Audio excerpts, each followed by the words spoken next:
नमस्कार दर्शक सहायिका और पाचिका भौणी मानकर दरमा वृद्धि करिसेंती ओडिशा सरकार बा मुख्यमंत्री तेबे कार्यकाल मध्य देहांत हेले मिलिबो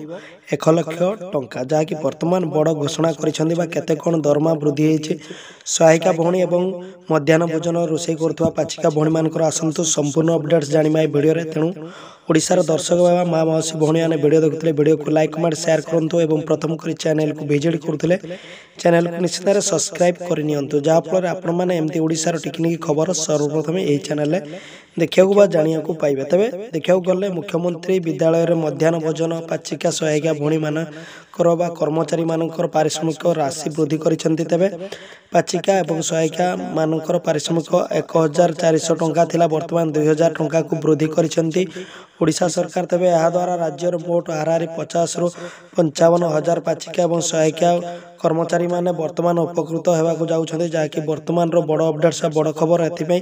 राज्य सरकार प्रत्येक वर्ष 74 कोटी टंका घोषणा करिसेंती ता सहित कार्यकाल मध्य कौनसी असुविधा बा देहांत हेले 1 लाख टंका पर्यंत साहाय्य राशि घोषणा करिसेंती राज्यर मुख्यमंत्री बा वर्तमान सरकार।